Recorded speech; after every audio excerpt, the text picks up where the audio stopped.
اور وہ کہے کہ نہیں اسپرچل ڈائمینشن میں تو میں اپنے رب کے ساتھ عہد رکھتا ہوں. ایسا نہیں ہو سکتا.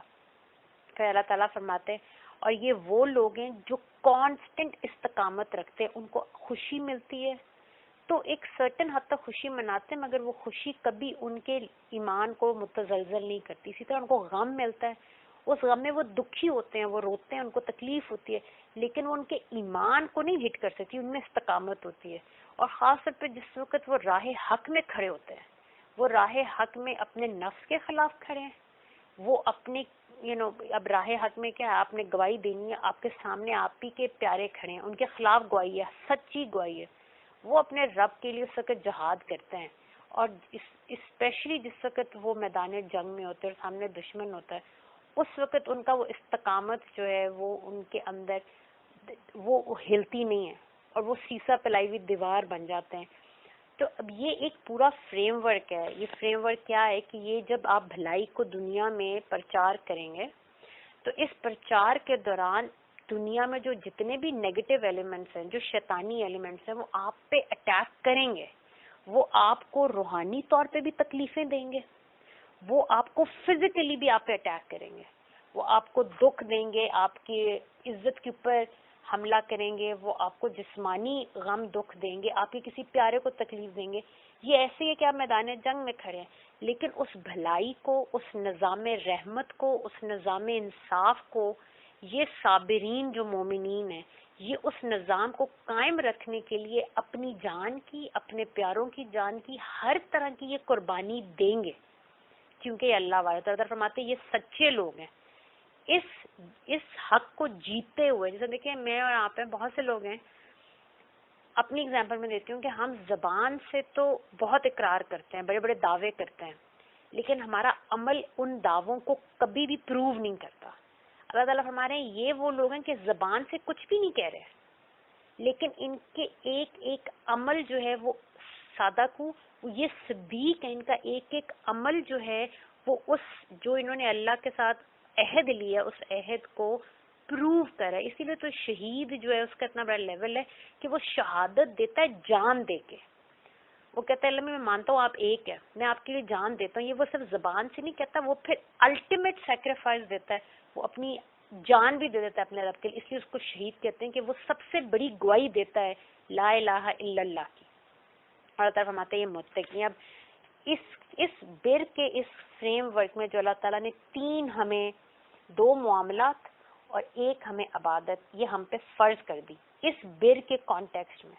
معاملات میں جو پہلا معاملہ تھا وہ انسانی زندگی کی جو حرمت ہے, کہ اللہ تعالیٰ فرماتے ہیں کہ انسان میں نے اشرف المخلوقات ہے, بنی آدم کو میں نے بہت معزز اور مکرم بنایا ہے, میں نے اس کو اپنا خلیفہ بنایا ہے, میں نے انسان کو سر الہی عطا فرمائی, میں نے وہ عطا کیا جو میں نے ملائکہ کو بھی عطا نہیں کیا. اس کے قلب, اس کی روح, ایک تو وہ میرے اندر سے وہ آئی ہے, نفخت فیہ میں روحی, میرا نور لے کے یہ گھوم رہا ہے, اور اس نور کے اندر میں نے ان سب کو اپنی محبت, اپنا عشق بھی دیا ہے اور اپنی معرفت بھی دی ہے. تو یہ ہر ایک جو انسان اس دنیا میں گھوم رہا ہے, اگر انسان کو اللہ کی نظر سے دیکھے تو ہمیں پتہ چلے گا کہ ہر ایک انسان کی زندگی جو ہے اس کے ساری کیا کائنات بھی اس کی قیمت نہیں ادا کر سکتی, اتنی سیکرڈ ہے یہ زندگی. اسی لیے تو اللہ تعالیٰ فرماتے ہیں کہ یہ لوگوں کو جہنم کی آگ سے بچاؤ, ان کو روکو. ہم دیکھتے ہیں دنیا میں, ہم کہتے ہیں فلاں پڑھا لکھا, اس کی زندگی تو زیادہ قدر و قیمت ہے, یہ جو باہر فقیر بیٹھا ہے, یہ جو باہر بھیک مانگ رہے ہیں بچے, ان لوگوں کی کیا ویلیو, ان کو ہم جتنا مرضی پڑھا لیں جاہل رہیں گے, ان کو اس لیول کا علم تو کبھی بھی نہیں آ سکتا, ان میں وہ سوفسٹیکیشن نہیں آ سکتی. اب یہ انسان کا ایک بہت ہی بیہودہ نظریہ, ایک پیراڈائم ہے جو جو لوگ اللہ سے کٹ گئے اور انہوں نے اپنے آپ کو فلسفی کہنا شروع کر دیا. اللہ سے کٹ کے جو فلسفی ہیں, جو ایتھیسٹ ہیں, جو لوگ بڑے بڑے دنیا کو پیراڈائمز دیتے ہیں, نظریات دیتے ہیں, تو بیسیکلی انہوں نے یہ کانسیپٹس دیے جس میں بنی اسرائیل نمبر 1 ہے, کہ انہوں نے کہا کہ we are the chosen one. ہماری ایک بندے کی زندگی جو ہے اس کو بچانے کے لیے اگر 100 غیر یہودی مارے جاتے ہیں یا 1000 بھی مارے جاتے ہیں تو اٹس نو بگ ڈیل, ہم قیمتی ہیں. اور آپ یہی سوچ دیکھیں دنیا میں مختلف زمانوں میں اس کو مختلف نام آپ دیتے ہیں. آپ دیکھیں امریکہ میں کیا ہوا ریڈ انڈینز کے ساتھ, they were the original people of that land, اور ان کو مارا گیا, ان کے کوئی حقوق نہیں. آج بھی بہت چھوٹی چھوٹی پاکٹس میں آپ کو امریکہ میں یہ جو ریڈ انڈینز ٹرائبز ہیں, اور ان کو وہاں پہ جس طرح جانوروں کے لیے بنایا جاتے ہیں نا, ریزروز بنایا جاتے ہیں کہ یہاں پہ یہ جانوروں کو بس اتنا سے, کیونکہ باقی جنگل تو انسان نے کاٹ دیا, تو یہ ایک جگہ پہ 4 دیواری لگا دیں, اس میں یہ جانور جو ہے نا آزاد ہیں, حالانکہ وہ بھی ایک طرح سے قیدی ہیں ان جگہوں پہ, لیکن باڑ لگا دی جاتی ہے. اس طرح کارڈن آف کر کے آج بھی اس دنیا میں وہ ریڈ انڈین ٹرائبس جو کہ بہت ہینڈ فل ہیں وہ ہیں. آسٹریلیا کے آپ ایگزامپل لے لیں, جو ایبوریجنیز ہیں, جو اس زمین کے اصلی وارث تھے, آج ان کو لا میں اسٹیٹ کیا جاتا ہے کہ وہ انسان ہی نہیں ہے. وہ تو اس حد تک چلے گئے کہ انہوں نے انکار ہی کر دیا کہ یہ لوگ انسان بھی ہیں. وہ کہتے ہیں یہ تو انسان بھی نہیں ہے, یہ تو اس بندر اور انسان کے درمیان کی ایک ایوولوشن کی ایک گلچ ہے. اور اس لیے اگر ان کو اگر جانور کو بھی وہ مار دیتے ہیں تو آپ دیکھیں جانوروں کے خون کے لیے بھی نکل آتے ہیں. ایبریجنز کی تو جان کی بھی کوئی قیمت نہیں ہے. آپ they can be killed, they can be thrown out of their lands, کوئی ان کے اوپر لا نہیں ہے. اسی طرح آپ جب افریقن کنٹریز کی طرف دیکھتے ہیں, ساؤتھ افریقہ میں دیکھیں اتنی بڑی آج دنیا کی ایک لیڈنگ اکانومی بھی ہے اور ایک لیڈنگ کنٹری ہے, اور وہاں پہ کتنے ابھی ریسنٹ زمانوں میں جا کے تھوڑے بہت حقوق ہیں, مطلب اب جا کے کالوں کو انسان سمجھا جاتا ہے. نیلسن منڈیلا نے کتنی بڑی ایک تحریک چلائی صرف یہ بتانے کے لیے کہ مطلب کالا انسان صرف اس کے رنگ کی وجہ سے اس کی انسان کی ویلیو کم نہیں ہو جاتی. اور آج سے 1400 سال پہلے اللہ تعالیٰ نے یہ جو قصاص کا ایک قانون ہمیں دیا, جس کو آج بھی ماڈرن سوڈو انٹلیکٹ جو ہیں ہمارے اپنے مذہب کے بھی اور غیر مسلم تو خیر کہتے ہیں کہ بہت ان ہیومن قسم کی یہ کمانڈز ہیں اسلام کی, نعوذ باللہ. اور اللہ تعالیٰ فرماتے ہیں کہ ہر جان سیکرڈ ہے, ہر جان, چاہے غیر مسلم کی ہے چاہے مسلم کی ہے, ہر جان اللہ کی بارگاہ میں سیکرڈ ہے. تو یہ پہلا حکم تھا جو اللہ تعالیٰ نے فرمایا کہ یا ایھا الذین آمنوا کتب علیکم, کتبہ لکھ دیا گیا, علیکم تم پہ, یعنی کہ یہ مینڈیٹری ہے, یہ فرض ہے, یہ تم پہ فرض, یہ واجب نہیں ہے, یہ فرض کر دیا گیا, تم پہ لکھ دیا گیا.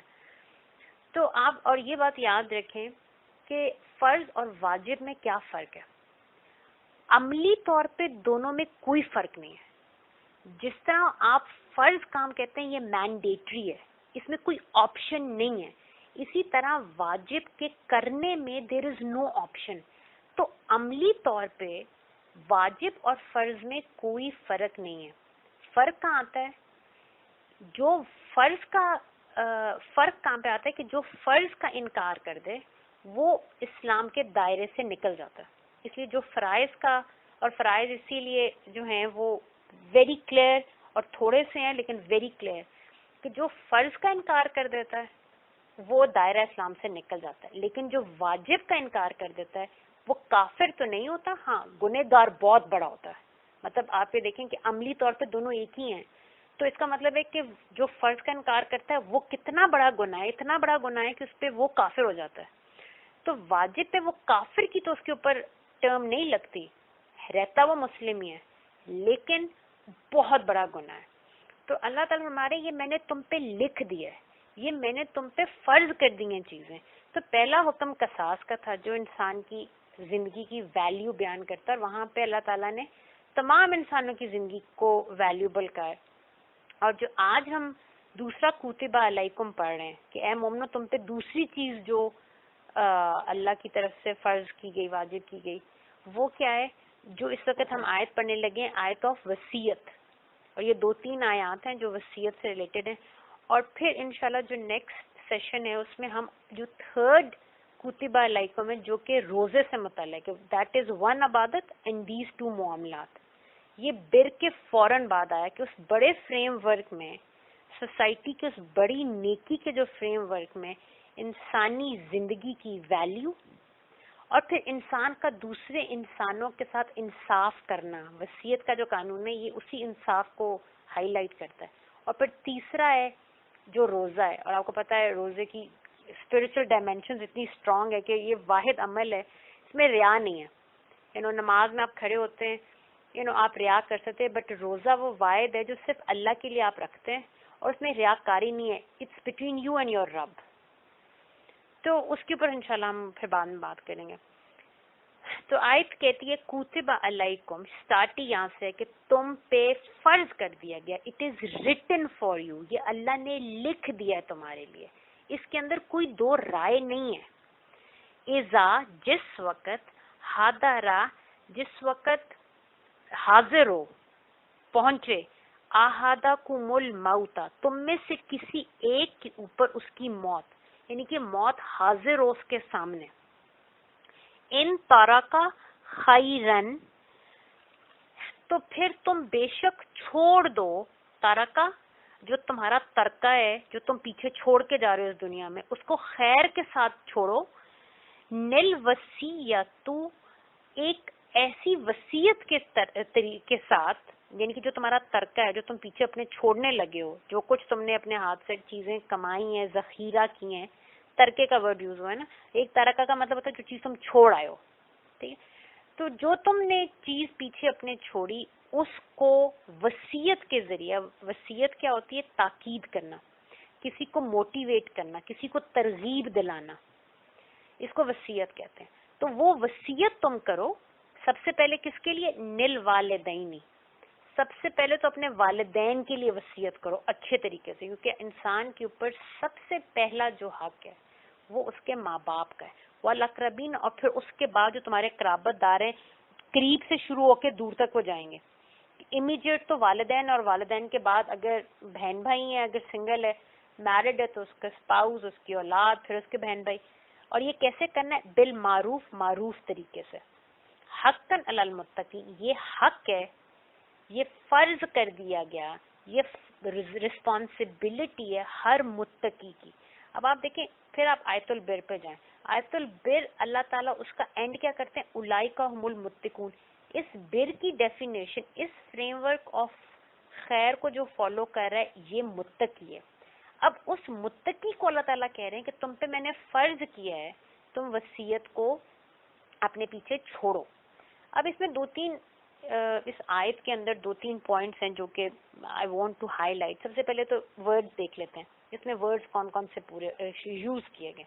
وصیت میں نے آپ کو بتا دیا کہ کسی کو زندگی میں کسی چیز کی طرف ترغیب دلانا، نصیحت کرنا، یہ تو زندہ لوگوں کی وصیت ہے. ٹھیک، اسی طرح اصطلاحاً جو ہے قرآن پاک میں وہ احکامات جن کی پابندی کی جائے کسی کے انتقال کے بعد، اس کو ہم وصیت کہتے ہیں. لیکن یہ دماغ میں آپ کو رکھنا پڑے گا کہ وصیت صرف مرنے والا نہیں کرتا. وصیت کا مطلب ہوتا ہے کسی کو نصیحت کرنا. ٹھیک ہے، تو یہ نصیحت جو ہے، یہ ایڈوائس جو ہے، انسان زندگی میں بھی دیتا ہے. لوگ اپنی اولاد کو ہر وقت نصیحت وصیت کرتے رہتے ہیں، لیکن الٹیمیٹ جب انسان فوت ہونے لگے تو اللہ تعالیٰ فرماتے ہیں اس وقت تو جو زندگی کا تمہارا سب سے خوبصورت جو تمہارا ایسنس ہے نا، وہ اپنی اولاد کے لیے وصیت کر کے، اپنے والدین، اپنے اقربا کے لیے کر کے جاؤ. سو نمبر 1 تو یہ وصیت ہم نے ڈیفائن کیا. پھر معروف عرفہ سے نکلا ہے، دا نون، دا موسٹ ڈیسنٹ تھنگ، یعنی کہ اچھی چیزوں میں بھی جو سب سے ٹاپ کی چیز ہے اس کو معروف کہتے ہیں. حسنات میں بھی جو سب سے زیادہ ویل نون ہے، یعنی کہ جو ٹاپ لیول پہ ہے. دیکھیں، کوئی بھی جو ٹاپ پہ کھڑا ہوتا ہے اس کو سب جانتے ہیں، پھر آہستہ آہستہ جیسے جیسے آپ ٹاپ سے نیچے آتے ہیں ویسے ویسے لوگ غیر معروف ہونا شروع ہو جاتے ہیں نا. کم لوگ جانتے ہیں ان لوگوں کو جو نیچے نیچے نیچے ہیں، لیکن جو ٹاپ پہ ایک دو لوگ کھڑے ان کو سب جانتے ہیں. تو اللہ تعالیٰ ہمارے معروف طریقے سے جو ایکسیلنس کے معیار ہے، جو حق بنتا ہے، جو عمدہ ترین لیول ہے، اس لیول کے اوپر تم نے وصیت کرنی ہے. ابھی جو حکم وصیت ہے، قانون وراثت کے نزول سے پہلے کا یہ حکم ہے. قرآن پاک کا ایک اور لا یاد رکھیں کہ قرآن حکیم میں جتنے بھی احکامات آئے ہیں یہ اللہ کی سنت ہے کہ اللہ تعالیٰ نے ان کو بتدریجن گریجولی بھیجا ہے. ایک دم نہیں کا فلاں چیز تم پہ حرام ہوگی، فلاں چیز تم پہ حلال ہوگی، کیونکہ سوسائٹی میں اللہ تعالیٰ کو پتہ ہے لوگوں کے اندر یہ برائیاں موجود ہیں. اوور نائٹ بہت کم لوگ ہیں اس ایمان کے لیول پہ کہ ان کے سامنے حق آیا اور دیر اینڈ دین وہ سابقون الاولون بن گئے. یہ بہت تھوڑے لوگ ہوتے ہیں یہ جو، اسی لیے تو سابقون الاولون کا وہ لیول ہے صحابہ میں جس کو بعد میں آنے والے پہنچ ہی نہیں سکتے، اور قرآن پاک کی اس کے اوپر ہمارے پاس نص موجود ہے. اللہ تعالیٰ فرماتے ہیں سابقون الاولون جیسے بعد اب میں آنے والے نہیں ہو سکتے، حالانکہ بعد میں آنے والوں کے لیے بھی اللہ کی بارگاہ میں بہت عمدہ اجر ہے، اور سابقون الاولون کا بھی بہت عمدہ اجر ہے، لیکن obviously ان کی کلاس ہی اور ہے. اور پھر آپ سورہ واقعہ میں بھی دیکھیں، ایک رائٹ ہینڈ والے ہیں اللہ کے پیارے ہیں، لیفٹ ہینڈ والے ہیں جہنمی ہیں، لیکن اللہ فرماتے ہیں اور پھر ایک تو اللہ کے لاڈلے ہیں جو اللہ کے مقرب ہیں، اور یہ کون ہے؟ یہ سابقون الاولون ہے. تو اسلام کیونکہ دین فطرت ہے، تو قرآن حکیم میں اللہ تعالیٰ نے ہمیشہ جو احکامات ہیں کو بڑے گریجولی بھیجا ہے. اب اللہ تعالیٰ ایک دن میں بھی کائنات بنا سکتے تھے، مگر اللہ تعالیٰ کہتے ہیں میں نے 6 فیزز میں یہ سب کچھ بنایا ہے. اب یہ اللہ کی سنت ہے، ہر چیز گریجول ہوتی ہے. قرآن پاک ایک دن میں نازل ہو سکتا تھا، اللہ تعالیٰ نے 23 سال میں اتارا تاکہ ایک ایک کلمے کو لوگ جئیں زبان سے. صرف اب ہمارے سامنے یہ سارا ایک ساتھ موجود ہے نا، تو ہم میں سے کتنے لوگ ہیں جو قرآن پاک کو جیتے ہیں؟ ہم تو ایک آیت پڑھے کہتے ہیں وہ پوری زندگی لگ جائے گی اسے ایک حکم پہ عمل کرنے پہ. لیکن آپ صحابہ کو دیکھیں، حضور پاک صلی اللہ علیہ وسلم کے ساتھ ہیں اور آپ صلی اللہ علیہ وسلم کی تربیت میں، اور ہر حکم جو آ رہا ہے اس کو ساتھ پریکٹس شروع کریں. دیر اینڈ دین ان کے اندر وہ چیزیں انٹرنلائز ہوتی جا رہی ہیں اور ان کے عمل میں ایکچولائز ہوتی جا رہی ہیں. اس لیے ان کی تقریریں کم ہیں، عمل بہت زیادہ ہے. صحابہ کی اسی لیے آپ کو بڑی بڑی کتابیں اور تقریریں نہیں ملیں گی، کیونکہ وہ دین کو جیتے تھے.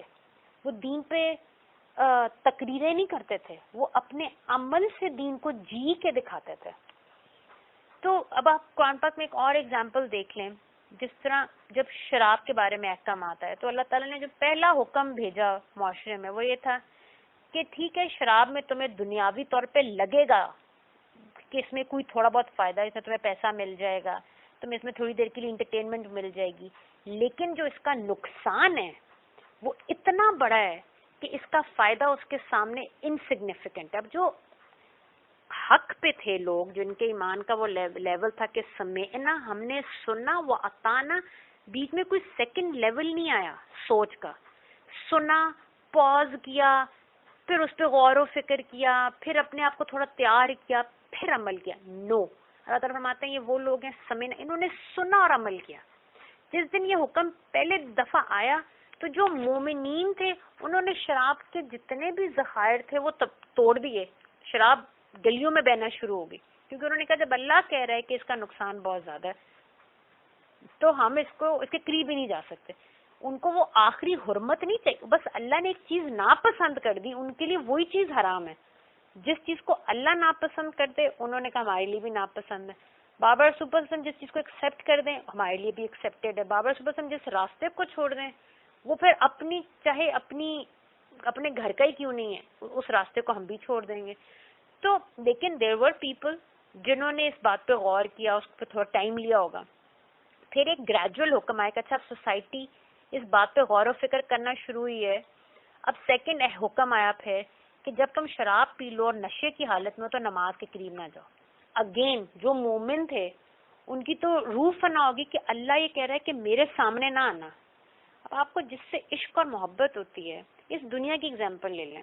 آپ نے لائف میں کبھی کسی سے تو پیار کیا ہوگا، والدین سے، اولاد سے، اپنے اسپاؤس سے، اینی بڈی یو لوڈ، اور وہ آپ کو یہ کہے کہ یار، یا مجھے کوئی یہ کہے کہ فاطمہ فلاں حالت میں میرے سامنے نہیں آنا، اور یہ وہ ہستی اور یہ وہ ذات ہے جس سے مجھے جنون کی حد تک عشق ہے، جس کے بغیر میرا دن نہیں ہوتا، جس کے بغیر میری رات نہیں ہوتی، جس کو دیکھے بغیر مجھے چین نہیں آتا. وہ میرے امی بابا ہیں، وہ میرے بزرگ تھے، ٹھیک ہے، اب میں ان کے بغیر نہیں رہ سکتی. تو جیسے مجھے پتہ چلا کہ اچھا ان کو یہ میری ایک حالت، یہ نہیں کہہ رہے فاطمہ یہ حالت نہ بناؤ، مجھے کہہ رہے بس فاطمہ یہ حالت ہمیں اتنی ناپسند ہے، ہمارے سامنے اس حالت میں نہ آنا. تو یہ میرے عشق پر ڈیپینڈ کرتا ہے. اگر میری جان واقعی ان میں ہے تو مجھے ایک لمحہ نہیں لگے گا. اور میرے ساتھ ایسا ہوا بھی ہے پرسنلی کہ بعض لوگ کہتے ہیں کہ جی، ایک بہت ہی لیم سی ایگزامپل ہے بٹ اس وقت ایک دم دماغ میں آگے کہ I used to take a lot of sugar, when I would drink tea. I would take 7-8 چمچے چینی. It was basically I would take sugar with a little bit of tea in it. So I was in school. I think I was in matric probably. And my cousin came اور اس نے مجھے کہا کہ یار you know یہ تمہیں انقریب diabetes ہو جائے گا. میں نے کہا نہیں. I used to be a very sporty kind of a person. میں نے کہا نہیں مجھے نہیں ہوگا because I hike a lot and I play sports and stuff. تو انہوں نے کہا کہ نہیں جتنی چینی تم پیتے. میں نے کہا جی یہ کوئی I'm not a slave to this. یہ کوئی ایسی بات نہیں ہے. میں چھوڑنا چاہوں تو میں ایک لمحے میں چھوڑ دوں. انہوں نے کہا نہیں ایسے نہیں ہوتا کہ نو چینی کو اتنی جلدی کوئی چھوڑ نہیں سکتا. میں نے کہا چلیں ٹھیک ہے. because when you're young آپ کو ڈیئر کرے تو بعض لوگ ہوتے ہیں پاگل ہوتے ہیں اپنا نقصان کر لیتے ہیں لیکن ڈیئر پورا کرتے ہیں. میں نے کہا are you daring me? They're like yeah I'm daring you. Who can you take 7-8 spoons of sugar in your tea. How are you going to leave it? میں نے کہا بس یہ آج جو یہ پیالی ہے نا this is my last پیالی. اور ماشاءاللہ اس چیز کو آج ڈیکیڈز گزر گئے ہیں. you know that was ages ago, you know, and I've never had sugar again. you know I don't take sugar. تو میں نے اپنی لائف سے خود یہ بات سیکھی. اور جب میں بہت سی چیزیں ایسی ہیں جو میں اپنے آپ کو کہتی ہوں نہیں نہیں فاطمہ اتنی جلدی نہیں یہ بات چھوٹے گی. کوئی میری عادت ہے اور میں یہ سوچتی رہتی ہوں کہ نہیں نہیں یہ کیسے ہوگا اس میں ٹائم لگے گا میں یہ اپنی عادت کیسے چھوڑوں. تو میرا اپنا ہی نفس مجھے وہ ایک چھوٹی سی اگزامپل یاد کراتا ہے کہ اب یہ تمہارے سر بہانے ہیں. ٹھیک ہے تم نے تب and you were a young girl back then you know اگر تم نے اس وقت ایک لمحے میں صرف اس لیے کیونکہ کسی نے تمہیں ڈیئر کیا ایک لمحے میں تم نے تمہاری خودی اتنی اور تمہاری انا اتنی جاگی کہ تم نے کہا یہ آپ کو یہ لگتا ہے کہ میں اس ڈیزائر کا کیا میں غلام بن گئی ہوں. یو نو میں آپ نے چھوڑ دی. تو if I could do it back then I can still do it today. یہ صرف میرے لیے میں excuses and my head and my heart کہ او نہیں it would take some time. تو دس ہیپنز. میرے جیسے یو نو گنہگار اور ایک عام سے انسان کے ساتھ بھی اگر اتنی اسٹرانگ ول آ جاتی ہے آپ کے اندر تو سوچیں وہ لوگ جو ایمان کے اس لیول پہ تھے اور اللہ کی عشق اور محبت کو جیتے تھے تو ان کے لیے وہ ایک لمحہ بھی نہیں لگتا تھا فار دیم کہ ان کو جب ان کے سامنے یہ آیا تھا کہ اللہ کی بارگاہ میں نا اللہ یہ کہہ رہا ہے تو انہوں نے کہا کہ اللہ کی بارگاہ سے ایک لمحے کی دوری موت ہے. ٹھیک ہے اللہ تعالیٰ کہہ رہے ہیں یہ میرے سامنے نہ ہو ہم وہ چیز ہی کیوں نہ چھوڑ دیں جس چیز میں اللہ اپنے بارگاہ میں آنے سے روک رہے ہیں. تو اگین ان کے لیے حرمت قائم ہوگی اس آیت کے ساتھ. لیکن جو اس کے اندر بھی ابھی جن کا ایمان کا وہ لیول نہیں تھا انہوں نے کہا اچھا اس کا مطلب شراب پی کے نماز نہیں پڑھنی تو یو نو اپنے آپ پہ وہ کام کرنا شروع ہو رہے تھے. تو اب there are different kind of people in the society اور بتدریج ان کے اندر ایک چینج آ رہا ہے. اور پھر الٹیمیٹ حکم آ گیا جہاں پہ اللہ تعالیٰ فرماتے ہیں کہ بے شک شراب اور جوا یہ سب شیطان کے اعمال ہے. اور آپ کو پتہ ہے شیطان جہنمی ہے. اس سے بڑی حرمت کی آیت کیا ہوگی کہ اللہ تعالیٰ ہمارے کہ یہ شیطان کا عمل ہے اور شیطان مردود ہے اور اللہ تعالیٰ کا سب سے بڑا دشمن ہے. تو اللہ کے دشمن کا کام اگر تم نے کرنا ہے تو اس سے بڑا حرمت کا حکم کیا آئے گا. لیکن آپ دیکھیں گریجول ہے. اسی طرح اللہ تعالیٰ نے جو پہلا حکم بھیجا ابھی مدینہ شریف کی طرف ہم نہیں گئے ٹھیک ہے اور ابھی سورہ نساء میں جو احکامات آئیں گے ہم آگے انشاءاللہ پڑھیں گے کہ سورہ نساء میں اللہ تعالیٰ نے وہ جو وراثت کی تقسیم ہے اور کس کس کو ملنی ہے ہر حقدار کا اللہ تعالیٰ نے حق میتھمیٹکلی ویری کلیئرلی ڈسکرائب کر دیا سورہ نساء میں. لیکن جب ابھی سورہ نساء کے قوانین وراثت ابھی نازل نہیں ہوئے تھے تو پہلا حکم انسانوں کو تیار کرنے کے لیے حکم وصیت بھیجا گیا یہ آیت وصیت کے ذریعے. اور اللہ تعالیٰ نے یہاں پہ عربوں کی بہت سی زیادہ جاہلانہ رسومات جو تھیں ان کو توڑنے کے لیے ایک گریجول حکم بھیجا. کیونکہ جس طرح آج بھی ہمارے ہاں بہت سے لوگ اس طرح ایون آج بھی گوروں کے اندر اگر آپ دیکھیں تو there used to be this rule in the British law کہ جتنا کچھ وراثت ہوتی تھی وہ بڑے بیٹے کو ملتی تھی اور باقی ساری اولاد جو تھی وہ چاہے بھوکی مر جائے لیکن ٹائٹل بھی اور ساری زمینیں ہر چیز بڑے بیٹے کو ملتی تھی. اسی طرح ان کے سوسائٹی میں عورتوں کا کوئی حق نہیں تھا. ٹھیک ہے عورتیں ڈپینڈنٹ ہوتی تھیں آن دا میل لیڈرز آف دیئر فیملیز. اسی طرح عربوں کے ہاں بھی بہت سی جاہلانہ رسومات تھیں وراثت اور ترکے کے بارے میں, اور obviously ان کے ہاں تو عورت کا کوئی حصہ ہی نہیں تھا وراثت میں, کیا ویسے سوسائٹی میں بھی. تو اللہ تعالیٰ یہ فرما رہے ہیں کہ البر کی ڈیفینیشن آ گئی, ٹھیک ہے, کہ گڈنس از ناٹ یہ جو تمہاری ظالمانہ جاہلیت والی رسمیں ہیں, یہ ریچولز اللہ کو پسند ہی نہیں ہے. بر یہ ہے, اور وہ بر کو اللہ تعالیٰ, کیونکہ وہ اسپرچل ڈائمینشن پہلے بیان کی جا رہی ہے. جو لیگل لا ہے, میں نے پچھلے سیشن میں بھی بات کی تھی کہ اسلام میں دو طرح کے احکامات ہیں, ایک لیگل اسٹرکچر جو قوانین ہے, اور ایک اسپرچل اسٹرکچر جو اخلاقیات ہیں. اللہ تعالیٰ اخلاق پہلے بیان کرتے ہیں, اور پھر اس کے جب اخلاق انسان میں ڈیولپ ہو جاتا ہے, جیسا میں نے ابھی شراب والی بات کی کہ وہ اخلاق آپ میں پیدا ہو گیا کہ یار یہ ناپاک چیز ہے, یہ غلیظ چیز ہے, یہ ایسی چیز ہے کہ اللہ کہہ رہا ہے کہ تم نے پی لی میرے سے ملنے نہ آنا. یہ اخلاق جنہوں نے سیکھ لیا پھر ان پہ لا بھیج دیا کہ اب یہ چیز حرام ہو گئی ہے. اسی طرح اللہ تعالیٰ نے قوانین جو ہیں وراثت کے وہ بعد میں بھیجے. پہلے اس کا جو وہ فریم ورک ہے بر کا, نیکی بتائی جا رہی کہ یہ نیکی صرف یہ ریچولز نہیں ہے, ریچولز بعد میں آئیں گے, وہ سورہ نساء میں جا کے تمہیں بعد میں ہم بیان کریں گے. پہلے اپنے اندر وہ اخلاق پیدا کرو کہ یہ جو تقسیم ہوتی ہے وراثت کی, اس کا پرنسپل اور اخلاق کیا ہونا چاہیے. اور وہ اخلاق یہ ہے کہ کسی بھی حقدار کا حق نہیں مارو, اور حقدار میں سب سے پہلے میں نے کو بولا کہ والدین اور پھر اقربا آتے ہیں. جس طرح رسول پاک صلی اللہ علیہ وسلم سے کسی نے آ کے سوال کیا کہ یا رسول پاک صلی اللہ علیہ وسلم میرے بوڑھے والدین بھی میرے ساتھ رہتے ہیں, اور میں یہ مفہوم میں بیان کر رہی ہوں کہ انہوں نے کہا کہ جی بوڑھے والدین بھی ہیں, اور میں اتنی مشکل سے روز کی مجھے اتنی سی روزی ملتی ہے کہ میں جا کے بھوکے بچوں کا پیٹ بھر سکتا ہوں. تو بعض دفعہ میں ان کو جب میں کھلا دوں تو پیچھے ماں باپ کے لیے یا ایون میرے لیے نہیں بچتا. تو اس پہ جو حکم دیا گیا وہ یہ کہ اولاد کے منہ میں وہ نوالا حرام ہے جو ماں باپ سے پہلے اولاد کے منہ میں ڈالا جائے. سبحان اللہ. آج آپ سوسائٹی میں غور کریں, ہم میں سے ہر انسان ایسا ہے, جب تک اس کی شادی نہیں ہوئی تب تک وہ اپنے ماں باپ پہ ان کا ہم خون بھی پیتے ہیں. وہ اپنی راتوں کی نیند, وہ بھی تو کبھی جوان تھے, کبھی ان کے کتنے ڈیزائر تھے. جس دن سے بیٹا پیدا ہوا وہ ان کی زندگی کا سارا جو اورینٹیشن ہے وہ بدل جاتی ہے. اس بچے کی خوشی, اس بچی کی خوشی کے لیے وہ زندگی گزار دیتا ہے. اینڈ دا ڈے, اور وہ آپ مطلب یور 25, یور 30, یور 40, جو بھی ایج ہے آپ کی, and we are still dependent on them. ہم ان سے دھڑلے سے پیسہ ہی مانگتے ہیں اور وہ کبھی انکار نہیں کرتے. Unlike the West, our parents are alhamdulillah like that. And the day a person gets married and then they have their kids, تو وہ اپنے بچوں کے لیے جو قربانیاں دینا شروع ہوتے ہیں وہ سمجھتا ہے ماں باپ بوجھ ہیں. بھول جاتے ہیں کہ کل ہمارے ماں باپ نے ہمیں اس طرح اٹھایا تھا جس طرح آج ہم نے اس چھوٹے کو اٹھایا, اور آج اس طرح اس چھوٹے کے لیے ہم تڑپ رہے ہیں اور اپنے ماں باپ کو پھینکنے لگے. کل ہم بھی ان کی باہوں میں ایسے ہی تھے اور وہ ہمارے لیے ایسے تڑپ رہے تھے.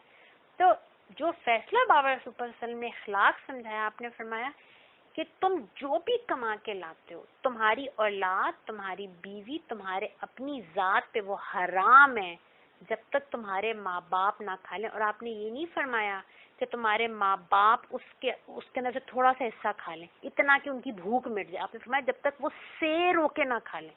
ان کے سیر ہو کے کھانے میں اگر تمہاری اولاد کے لیے بھی کچھ نہیں بچتا, سو بی اٹ. ان کا بہت بڑا مقام ہے. آپ دیکھیں قرآن میں اللہ تعالیٰ کہتے ہیں دنیا میں یہ تمہارے رب ہیں, عبادت والے رب نہیں, ربوبیت کی ہے. انہوں نے تمہیں پالا ہے. بار بار میں اس آیت کا آپ کی طرف ریفرنس دیتی ہوں. کیا اللہ تعالیٰ فرماتے ہیں, یہاں سے ہم دعا کریں رب ارحمہما, اے میرے رب ان پہ ایسا رحم کر کما ربا یعنی صغیر, جیسے انہوں نے میری ربوبیت کی جب میں چھوٹا تھا. تو ان کے بعد جب وہ سیر ہو کے کھا لیں جو کچھ بچے, اب تمہاری اولاد کھائے گی. جب وہ سیر ہو کے کھا لیں پھر تمہاری بیوی کھائے گی, وہ بھی سیر ہو کھا لیں, جو بچ گیا وہ تمہارے نصیب کا ہے. تو اللہ تعالیٰ اخلاق یہ سمجھا رہے ہیں کہ نمبر 1 انسان پہ حق اس کے ماں باپ کا ہے. جو اگر اپنے ماں باپ کا وفادار نہیں ہے نا, اولاد کا بھی وفادار نہیں. اور جو اپنے ماں باپ سے بے وفائی کر کے اس اولاد کو پالتا ہے وہ اولاد کل انہی ماں باپ کو جس طرح انہوں نے اپنے ماں باپ کو پھینکا وہ ان کو پھینکتی. اور یہ ایک کانسٹنٹ ایک وشیس سرکل ہے جہاں پہ ہر آنے والی جنریشن پچھلے کو گھر سے نکال دیتی ہے, اگلوں کو دیکھتی رہتی ہے. اگلے نے ان کو گھر سے نکالنا ہے, وہ اگلوں کو دیکھ رہے ہیں. اٹس اے کانسٹنٹ بیٹل جہاں پہ ہر انسان بلیڈ کر رہا ہے انٹرنلی, روحانی طور پہ, قلبی طور پہ, رشتوں میں.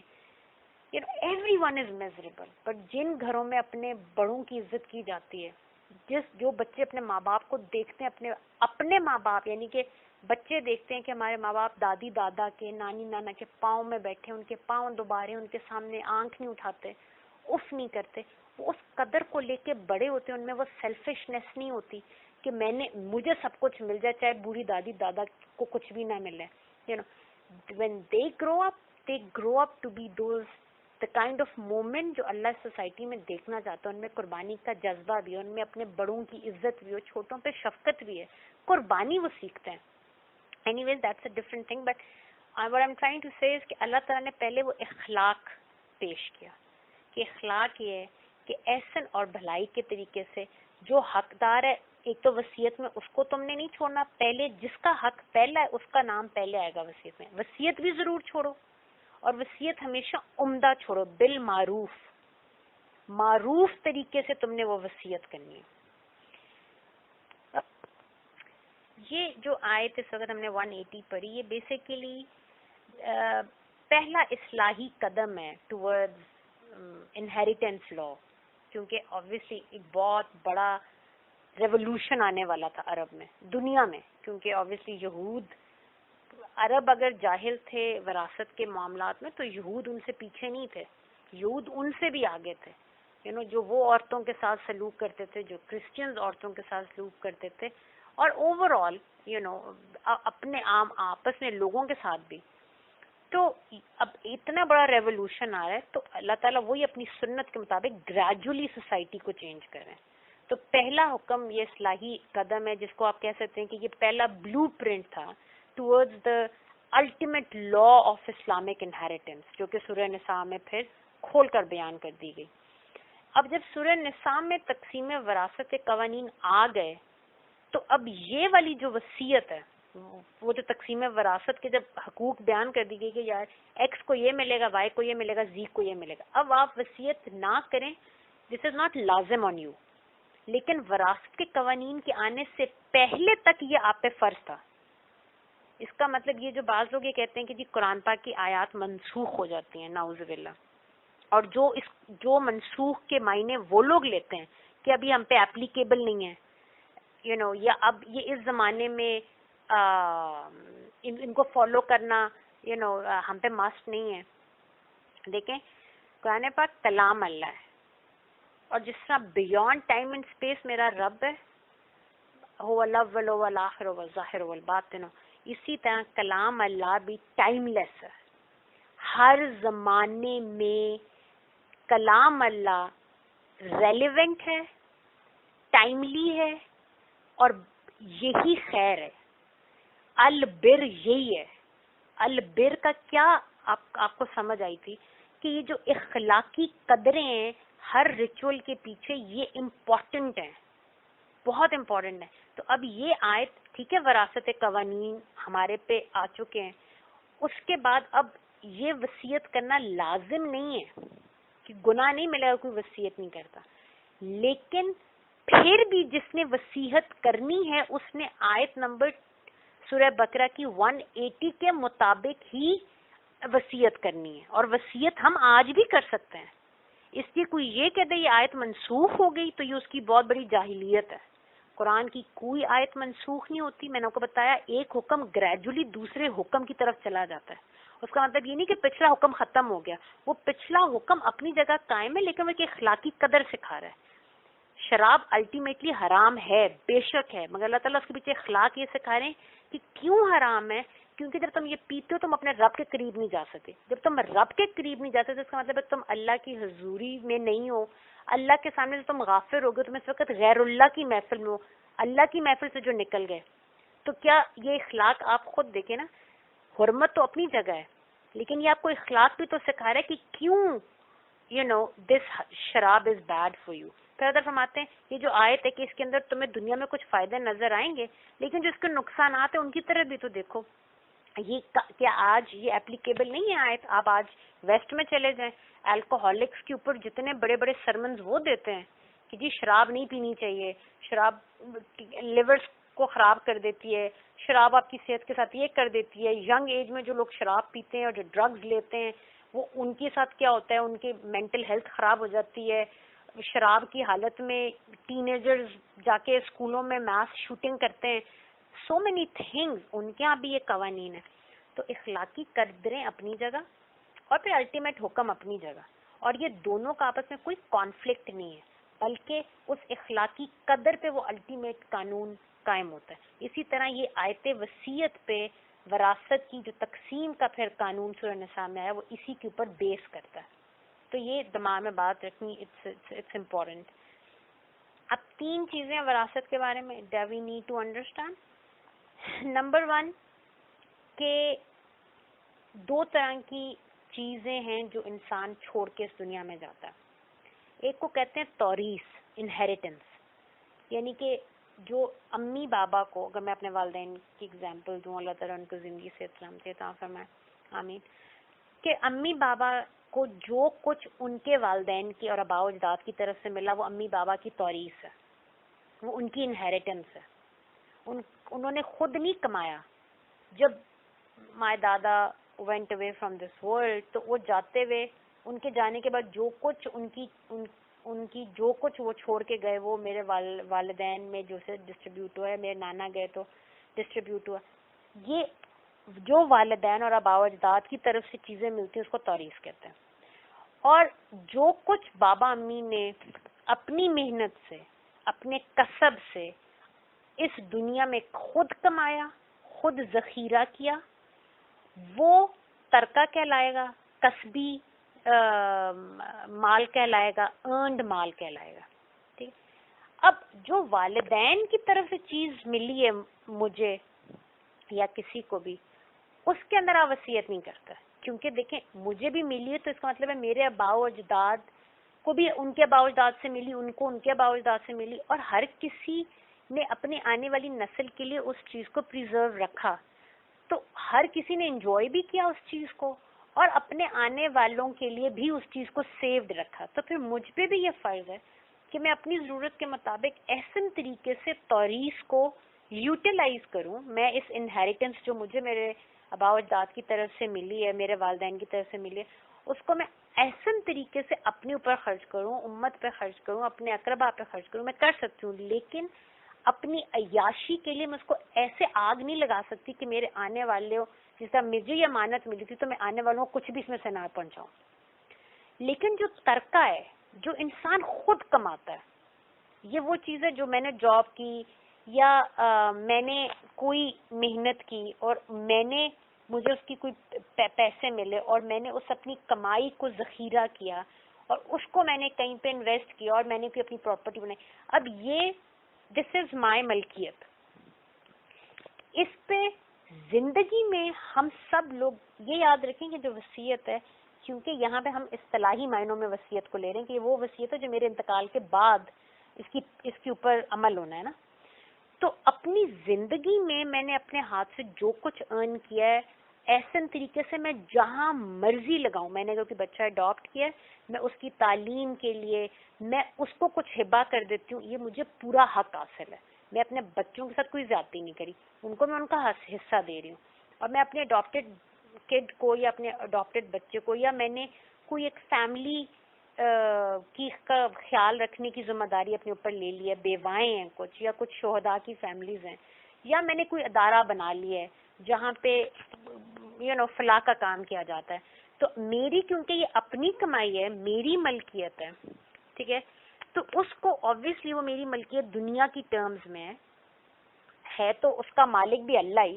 تو اللہ تعالیٰ کو حاضر ناظر جان کے احسن طریقے سے میں اس کو اپنی زندگی میں جہاں پہ بھی جیسے مرضی خرچ کروں, یہ مجھے اجازت ہے.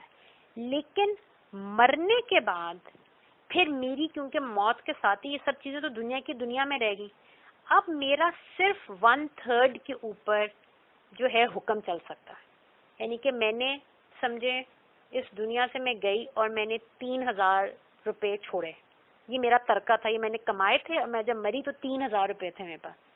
میں صرف 1/3 پہ which would be 1,000 اس کو میں اپنی مرضی سے وصیت کر سکتی ہوں, اور اس کو کہتے ہیں استحسان. آئی ایم سیکنگ حسنہ. میں کوئی اچھا کام کرنا چاہتی تھی اپنی مرنے کے بعد. آئی ایم سیکنگ دا حسنہ آف سم تھنگ نا, میں احسان کرنا چاہتی ہوں ایون مرنے کے بعد.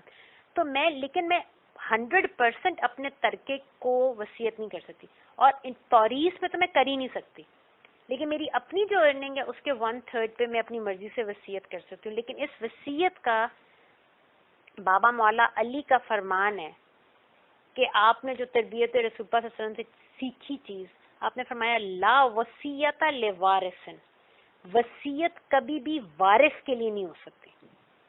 وارث کون ہے؟ جو اللہ تعالیٰ نے میرے مرنے کے بعد قرآن پاک میں سورہ نساء میں بتا دیا ہے کہ فاطمہ جب مرے گی, اگر یہ سنگل فوت ہوگی تو اس کے کون کون وارث بنتے ہیں اور ان کا کیا کیا حصہ ہے. اگر یہ میرڈ اور یہ اس کو فوت ہو جاتی ہے تو اس کے کون کون سے وارث ہیں, ان کا کیا کیا حصہ ہے. اگر یہ میرڈ تھی اور اس کے بچے تھے تو اور یہ مر گئی تو اس کے کون کون وارث ہیں, ان کے کیا کیا حصے ہیں. اب یہ سب تو وہ ہیں جو اللہ تعالیٰ نے جن کا حق میری وراثت میں رکھا ہے. تو کیونکہ آلریڈی اللہ تعالیٰ ان کو میرا وارث بنا چکا ہے اور وراثت میں ان کا حق رکھ چکا ہے, اس لیے اب میں الگ سے ان میں سے کسی کے لیے وصیت نہیں کر سکتی. ہاں میں سمجھے, میں نے جیسا بھی آپ کو کہا کہ میرے کوئی اس طرح کے رشتہ دار ہیں جو میرے وارث نہیں بنتے, لیکن ان کے مجھ پہ احسانات ہیں, یا وہ غریب ہیں, یا کوئی میرا ایسا میری ارد گرد میرے دوست احباب میں, میرے سرکل میں کوئی ایسے لوگ ہیں جن کا میرے سے کوئی خونی رشتہ ہی نہیں بنتا, لیکن کوئی روحانی رشتہ ہے, اور میں ان کے کسی احسان کا بدلہ یا میں کوئی نیکی ان کے ساتھ کرنا چاہتی ہوں, یا وہ بھی نہیں ہے اور میں کوئی اچھا فلاحی کام کرنا چاہتی ہوں, اور میں چاہتی ہوں کہ میرے مرنے کے بعد جب میرے ورثاء میں وہ ان کے حصے بٹیں تو 1/3 وہ اس طرف لگا دیا جائے. اب obviously یہ لا وصیت لوارث, یہ میرے وارث نہیں جن کے لیے میں یہ وصیت کر رہی ہوں. فقہا کا اس میں ایک اور چیز بھی یاد رکھیں کہ فقہا کہتے ہیں کہ جو وارث ہے اگر کوئی, ویسے تو وصیت اس کے لیے نہیں کرنی چاہیے کیونکہ اللہ ان کا حق آلریڈی رکھ چکا ہے, حق کے مطابق چیزیں بٹنی چاہیے. پھر بھی ماں باپ ہیں, بہن بھائی ہیں, ہسبینڈ ہے, وائف ہے, اولاد ہے, کوئی اپنے کسی رشتے کو جو آلریڈی اس کا وارث بھی بنتا ہے لیکن کسی بھی وجہ سے اس کے لیے وہ ایک وصیت کر جاتا ہے اس 1/3 میں سے, تو اب اس پہ شرط کیا ہے کہ وہ کیسے پوری ہوگی, آپ یہ وصیت اس کی کیسے پوری کریں گے کہ جب باقی تمام ورثاء راضی ہو جائیں اور ان کو کوئی آبجیکشن نہ ہو, تو اب یہ نافذ العمل ہوگی یہ وصیت. لیکن اگر باقی ورثاء اس کے اوپر آبجیکٹ کر دیں کہ نہیں ہم نہیں مانتے, تو پھر obviously this will not happen. اسی طرح 1/3 پہ صرف میں اپنی مرضی کر سکتی ہوں مرنے کے بعد, لیکن سپوز میں ہاف پہ کر دیتی ہوں, مجھے کرنی نہیں چاہیے, منع ہے, لیکن میں کر دیتی ہوں 1/2 پہ. اب یہ میرے ورثاء پہ ہے, اگر تو وہ آنر کرتے ہیں میری اس چاہت کو تو یہ اپلائی ہوگی. اگر وہ کہتے ہیں کہ نہیں ہم نے اپنا حصہ نہیں چھوڑنا, ہم نے اپنا حق نہیں چھوڑنا, تو ان کو کوئی گناہ بھی نہیں ہے کیونکہ اللہ نے ان کا حق رکھا ہے. تو پھر صرف 1/3 سے میری وصیت پوری ہوگی, باقی 2 حصے انہی کو ان کے مطابق اللہ کے حکم کے مطابق بانٹے جائیں گے. ٹھیک ہے, اسی لیے تعالیٰ فرماتا ہے نا کہ معروف طریقے سے یہ وصیت کرو اپنے والدین اور اپنے اقربا کے لیے کہ کسی حقدار کا حق نہ مارا جائے. قرآن پاک کا ایک قانون ہے اور یہ آپ صلی اللہ علیہ وسلم نے قانون فرمایا کہ یہ قرآن کا قانون ہے, لا ضرر ولا ضرار, نہ ہی اپنا نقصان کرو نہ دوسروں کے نقصان کا باعث بنو, نہ سیلف ہارم کرو, نہ دوسروں کے لیے کوئی نقصان کی کوئی عمل کرو یا کوئی بات کرو. تو اب یہ جو کتب علیکم ہے اس میں بھی تاکید ہے کہ تم پہ لکھ دیا گیا ہے تم نے والدین اور اقربا کے لیے معروف طریقے سے وصیت کرنی. لیکن جب اللہ تعالیٰ کہتے ہیں حقاً علی المتقین, تو یہ حقا کہہ کے اللہ تعالیٰ تاکید بر تاکید کر رہے ہیں, تاکید در تاکید کر رہے ہیں کہ ہرگز اس معاملے میں غفلت نہیں برتنا. اس کو یہ جو وصیت کرنا ہے اور معروف طریقے سے وصیت کرنا ہے اور حقدار کو پہلے اس کا حق دینا ہے، اس کو چھوٹی اور ہلکی بات نہیں سمجھو. یہ فرض کیا گیا ہر متقی پہ، اور جو اس کو نہیں فالو کرتا اس کا مطلب ہے اس نے اپنا حق نہیں ادا کیا. اس نے حق نہیں ادا کیا تو وہ متقی کا وہ لیول ہی اٹین نہیں کر سکتا جو کہ البر کے لیے ضروری ہے. تیسری چیز جو وصیت میں ویری امپورٹنٹ وہ یہ کہ میت کے ذمے اگر کوئی قرض ہے تو اس کی وصیت بھی اس پہ کرنا لازم ہے. کہ مجھ پہ کوئی قرض ہے تو میں اپنی وصیت میں لکھ کے جاؤں کہ جی سب سے پہلے میرا یہ قرضہ ادا کریں گے. اور قرآن پاک جب ہم سورہ نساء پڑھیں گے آپ کو پتہ چلے گا کہ جس وقت فاطمہ فوت ہوگی سب سے پہلے تقسیم وراثت سے بھی پہلے نمبر 1 کام یہ ہوگا، سب سے پہلے چیک کیا جائے گا میرا کوئی قرضہ تو نہیں ہے جو میں نے اپنی وصیت میں خود لکھا ہو، یا اس وقت میری موت پہ کوئی کلیم کرنے آ جائے کہ جی اس نے میرا اتنا قرضہ دینا تھا. تو سب سے پہلے میرے ترکے میں سے توریث میں سے قرض دار کا قرضہ ادا کیا جائے گا. اس قرضے کے ادا کرنے کے بعد جو میں نے وصیت کی، اور وہی اگین وصیت کی وہی شرط ہے کہ 1/3 پہ میں صرف کر سکتی ہوں میری وہ وصیت، اور وہ وصیت اگر قرآن اور سنت کے خلاف نہیں، کسی غلط کام کے لیے نہیں ہے، کسی ظالمانہ کوئی میرا فیصلہ نہیں ہے، تو پھر پہلے قرضہ ادا کیا جائے گا، پھر 1/3 سے میری وصیت پوری کی جائے گی، اور پھر جو بچ جائے گا اس سے جو ہے حق، جو حقدار کا جو حق ہے سورہ نساء کے مطابق ویسے دیا جائے گا. اور پھر یہاں پہ سورہ نساء میں ہمیں ایک بات سمجھ آتی ہے کہ اللہ تعالیٰ فرماتے ہیں کہ عفاف کرو، یعنی کہ تقسیم کے وقت ایک تو وہ لوگ ہیں نا جن کا تو اس تقسیم میں حصہ رکھا ہوا اللہ نے، وہ ان کو تو ان کا حصہ بن مانگے مل جائے گا اللہ کے حکم کے مطابق. لیکن اگر تقسیم کے وقت کوئی ایسا سوالی آ جائے، ضرورت مند آ جائے، یا کوئی ایسا رشتہ دار آ جائے جو ہمارا وارث بنتا نہیں ہے، تو اللہ تعالیٰ فرماتے ہیں اس کو اللہ کے لیے محروم نہ رکھو، یعنی کہ للہ اس کو کچھ نہ کچھ ضرور دو. یہ بھی تو تمہیں جو مل رہا ہے اللہ کی عطا سے مل رہا ہے نا، تم نے تو نہیں کمایا، کسی کے مرنے کے بعد تمہیں ایویں مفت میں مل گیا. تو اس لیے وہ عفاف کا عمل ضرور کرو.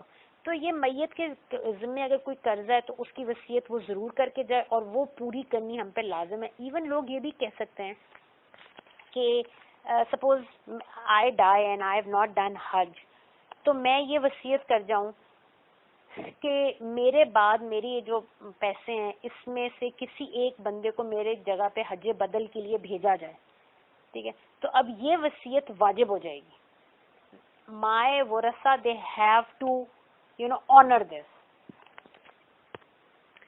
اور اب ایک کلاس چیز کے البر، پھر ہم بار بار البر کی طرف جا رہے ہیں کہ بیسیکلی البر کیا تھا، ایک نیا نظریہ ہے، ایک نیو پیراڈائم ہے سوچ کا.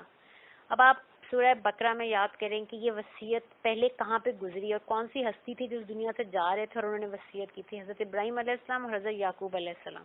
اللہ تعالیٰ اسی سورہ بقرہ کی آیت نمبر 132 133 میں یہ وہ وصیت بیان کرتے ہیں، اور ہم پڑھ کے آئے کہ جب حضرت ابراہیم علیہ السلام نے حضرت یعقوب علیہ السلام نے اپنی اولاد کو وصیت کی، ٹھیک ہے، یعنی کہ تاکیدی حکم کیا، اور کیا انہوں نے وصیت کی کہ بے شک اللہ تعالیٰ نے تمہارے لیے دین حق کو پسند کیا ہے، بس مت مرنا مگر یہ کہ اللہ کے مومن اور مسلم ہو کے مرنا. یہ اب ان کی وصیت ہے. تو اس وصیت سے ہمیں کیا سمجھ آتا ہے کہ ہم میں سے بہت سے لوگ ایسے ہیں جو پورا وقت یہی سوچتے رہتے ہیں اپنی زندگی میں کہ میں نے کیسے مال جوڑنا ہے، میں نے کیسے پراپرٹیاں بنانی ہیں، میں اپنی اولاد کے لیے کیا کیا کچھ چھوڑ کے جاؤں. قرآن ہمیں یہ بات سمجھا رہا ہے کہ یہ مال آپ حلال طریقے سے کمائیں، اپنے بچوں پہ بھی استعمال لگائیں، اپنے اوپر بھی لگائیں، اب دین کے کاموں پہ بھی لگائیں، ایون ان کے فیوچر کے لیے بھی سیکیور کریں. لیکن تمہارا جو فوکس ہونا چاہیے، انبیاء کی سنت ہے، تمہارا فوکس ہونا چاہیے ان کی تربیت اور ان کو اللہ سے جوڑنے پہ تمہارا فوکس ہونا چاہیے، تاکہ جس وقت آپ اس دنیا سے جا رہے ہوں تو وصیت مال کی صرف نہ ہو، وصیت دین کی ہو. آپ ان کو ایسا کامل مومن بنا کے اس دنیا سے جائیں، ان کی ایسی بہترین تربیت کریں کہ وہ جو وصیت ہے، وہ جو آپ کا مال اور دولت ہے وہ تو قانون وراثت کے مطابق ڈیوائیڈ ہو جائے گا، لیکن جب وہ کہیں گے کہ یار اس تقسیم سے پہلے میری ماں کی، میرے باپ کی ذرا وصیت تو پڑھو، وہ مجھے کہہ کے کیا گئے ہیں، تو وہ وصیت اس مال کے اوپر نہ ہو، وہ وصیت اللہ اور رسول اللہ صلی اللہ علیہ وسلم کے ہونے پہ ہو. جیسے حضرت ابراہیم علیہ السلام، حضرت یعقوب علیہ السلام نے وصیت کی، اعلیٰ ترین وصیت ہو. سو اور یہ بات بھی ہے کہ جب کوئی مرتا ہوا جو شخص ہے جو بھی اس دنیا سے جا رہا ہو، when they say something، تو وہ جو الفاظ ہوتے ہیں یا وہ جو ان کی خواہشات ہوتی ہیں وہ ان کے پیاروں کے دلوں پہ اور ذہنوں کے اوپر نقش ہو جاتی ہیں.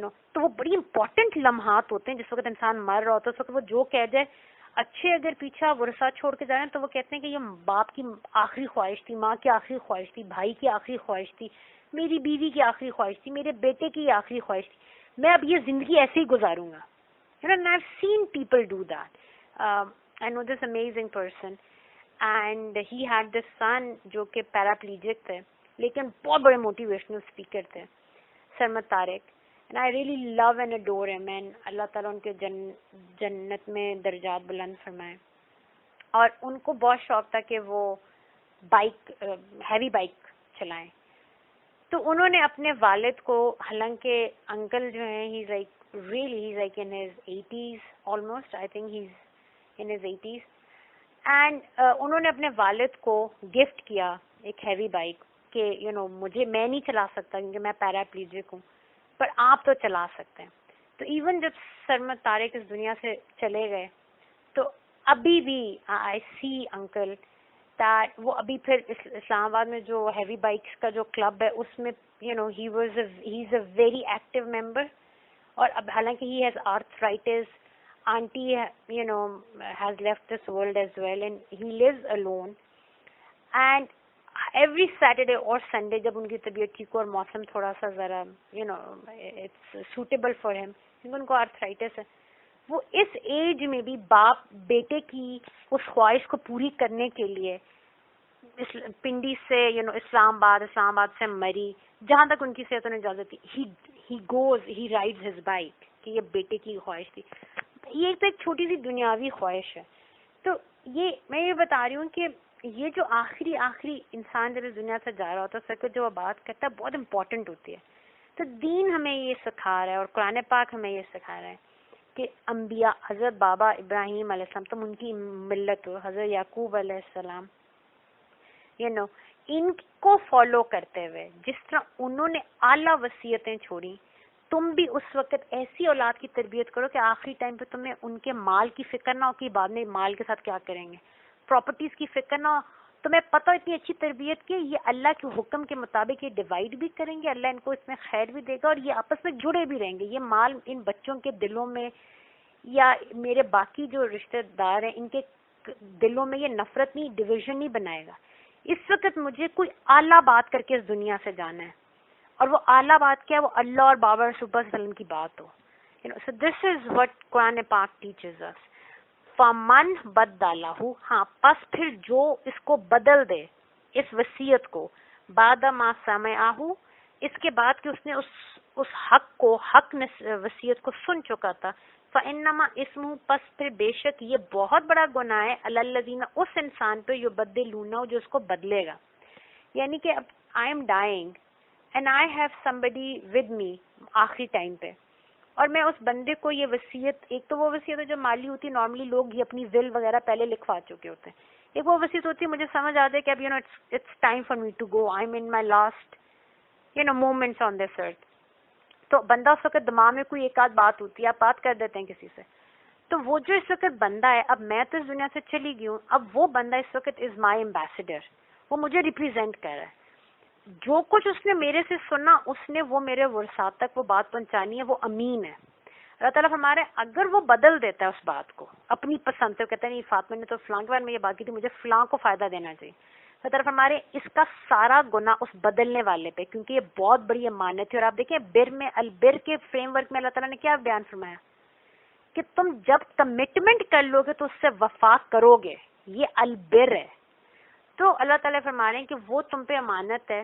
ان اللہ سمیع علیم، بے شک اللہ سن بھی رہا ہے اور اس کو سب علم ہے. یعنی کہ اس وقت صرف فاطمہ اور تم دو لوگ آپس میں بات نہیں کر رہے تھے، تیسرا اللہ تھا، اس کو سب علم ہے. تم دنیا میں باتیں بدل بھی دو گے، قیامت کے دن کیا کرو گے؟ اور اس دنیا میں بھی جب اللہ تعالیٰ کی طرف سے مکافات عمل ہوگا تو تم کیا کرو گے؟ تو جن آیات کے اینڈ میں اللہ تعالیٰ کے دو اسم یا ایک اسم بعض دفعہ موسٹلی اللہ تعالیٰ 2 اسم جوڑ دیتے ہیں، دے آر ویری امپورٹنٹ. ہم بعض دفعہ ان کو بس پڑھ کے گزر جاتے ہیں. یہ اسم اس آیت کے اندر جو احکامات دیے جا رہے ہیں ان کے مطابق یہ اس اسماء ہوتے ہیں، ان پہ بڑا غور کرنا چاہیے.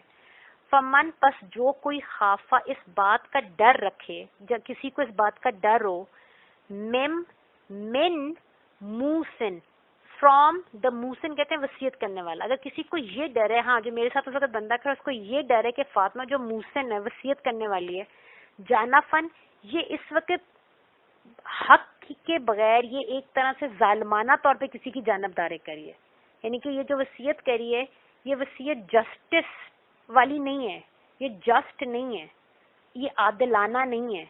اگر وہ جو میرے ساتھ کھڑا ہے اس وقت آخری لمحے میں بندہ، اس کو یہ ڈر ہو کہ فاطمہ اس وقت ایموشنل ہوئی ہوئی ہے یا اس کو کسی پہ اس وقت غصہ آیا ہوا ہے، اس لیے یہ اس وقت جو اس کے منہ سے وصیت نکلی ہے اس میں یہ غیر جانبداری سے کام نہیں لے رہی، یہ اس وقت اپنے کسی جذبے کے تحت یا اپنی کسی غلط سوچ کے تحت اس نے یہ فیصلہ کیا. اس میں یہ جو بات ہے اس میں گناہ ہے، کسی کا حق مارا جا رہا ہے. فَأَصْلَحَ، پس پھر اگر وہ اصلاح کر دے، یعنی کہ اب اگر وہ لوگوں کو یہ کہہ کہ ٹھیک ہے اس نے کہا تو یہ تھا بٹ آئی بلیو کہ یہ بات غلط تھی، اس کو ایسے نہیں ہونا چاہیے جیسے وصیت کی گئی، اس کو ویسے ہی ہونا چاہیے جیسے آپ سب ڈیسائیڈ کریں. یہ اصلاح ہے بینہم، کہ لوگوں کے ورثاء کے درمیان میں وہ اصلاح کی پھر بات کر دے اور وہ وصیت جو ہے اس کو وہ نل اینڈ وائڈ کر دے. فلا اسم علیہ، تو پھر گناہ نہیں ہے. اب اگین یہاں پہ کوئی کسی کے اوپر پولیس بن کے نہیں کھڑا، ہر انسان اللہ کی بارگاہ میں اپنے آپ کو اکاؤنٹیبل سمجھتے ہوئے یہ کام کرے گا.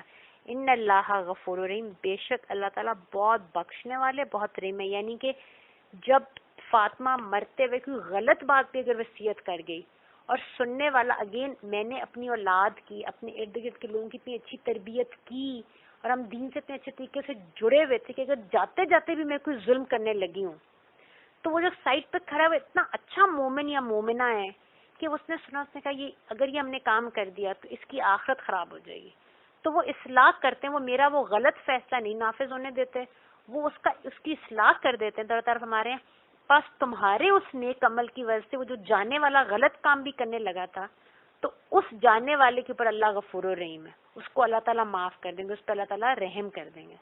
تو اللہ تعالیٰ ہمیں قرآن حکیم کے یہ جو احکامات ہیں ان کو عملی طور پہ اپنانے کی اور جینے کی توفیق عطا فرمائے. اور اللہ تعالیٰ ہمیں البر کا جو حق ہے اس حق کے مطابق ہمیں البر پہ عمل کرنے کی اور ابرار میں اللہ تعالیٰ ہمیں شامل ہونے کی توفیق عطا اور نصیب فرمائے. صدق اللہ العظیم. یار میں قرآن پاک پڑھتے پڑھاتے سمجھتے سمجھاتے ہوئے غلطی بتائی لرزش ہوئی تو بخش دے اور معاف کر دیں. قرآن پاک کا یہ پڑھنا اپنی شان کریمی کے شایان نشان تمام انبیاء کرام، تمام رسول، تمام اہل بیت اطہار رسول اللہ صلی اللہ علیہ وسلم، تمام اہل ویال رسول اللہ صلی اللہ علیہ وسلم، تمام صحابہ رسول اللہ صلی اللہ علیہ وسلم، امت میں جتنی امتیاز فوت ہو گئے شہیدوں کے زندہ قیامت تک آئیں گے کل ٹائم سے موجود اپنے تمام سابقون الاولون، اپنے تمام ابرار، اپنے تمام مخلصین مقربین مومنین اور ملائکہ رجال الغیب اور بابر صلی اللہ علیہ وسلم کی مظلوم بیٹی کی طرف سے اپنی بارگاہ میں اس کو قبول کرتے ہوئے اپنی شان کریمی کے شایان نشان ہم میں سے ہر ایک کی طرف سے اس کا ہدیہ بارگاہ رسول اللہ صلی اللہ علیہ وسلم نور مصطفیٰ صلی اللہ علیہ وسلم سے حب رسول اللہ صلی اللہ علیہ وسلم سے گاہ بابر رسول اللہ صلی اللہ علیہ وسلم سے معطر منور شہادت اور بات فرمائے دنیا اور آخرت میں، آمین یا رب العرش العظیم. جزاکم اللہ خیر.